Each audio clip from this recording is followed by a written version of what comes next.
আপনারা দেখছেন R K news Bangla.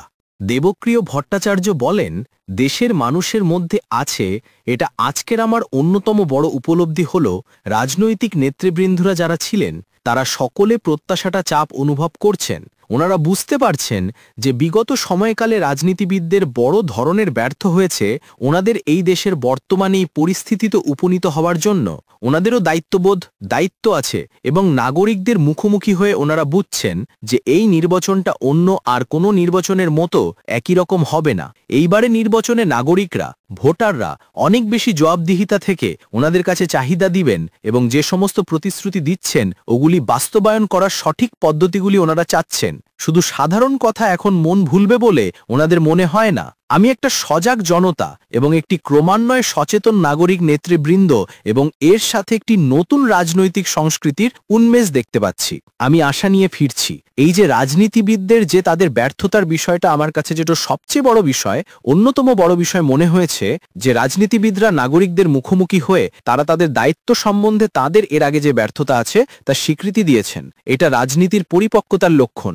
আমরা এটাকে সামনে নিয়ে যাব এবং একই রকমভাবে তাদের সাহায্য করব যাতে জনগণের কাছে দেওয়া প্রতিশ্রুতি তারা বাস্তবায়ন করতে পারে। সেই জন্য ইস্তেহারটা গুরুত্বপূর্ণ, নির্বাচনটাও গুরুত্বপূর্ণ। নির্বাচন নিয়ে যে সংখ্যা এখনো রয়েছে সেই সংখ্যা দ্রুতই দূরীভূত হোক, এইটাই নাগরিকরা চাইলেন। আরেকটি বিষয় হচ্ছে যে আপনি তো কমিটির প্রথম ছিলেন, জমাও দিয়েছেন। এই বর্তমান সরকার যে আগ্রহ উৎস নিয়ে, বিশেষ করে প্রধান উপদেষ্টা যে উৎস নিয়ে এবং অন্যান্যগুলো যে টাফ রিপোর্ট বা অন্যান্য তৈরি করেছিল, আমাদের পরিতাপের জায়গা হলো যে প্রধান উপদেষ্টার ওই আকাঙ্ক্ষাটা ওনার যে সাথে সহযোগীরা এবং যে আমলাতন্ত্র সাথে আছে তারা অতখানি এগিয়ে নিতে পারে নাই। সেই জন্য আমরা মনে করি যে আগামী দিনে ইস্তেহারের ভিতরে এই প্রতিশ্রুতিগুলোকে স্থান দিতে হবে এবং নতুন সরকার যে আসবে এটার ধারাবাহিকতাটা রক্ষা করবে, এইটার প্রত্যাশার অংশ হিসাবে আছে। নতুন বাংলাদেশ গড়তে হলে, বাংলাদেশকে একটি মধ্যম আয়ের জায়গাতে নিয়ে যেতে হলে এই সংস্কারগুলো অপরিহার্য।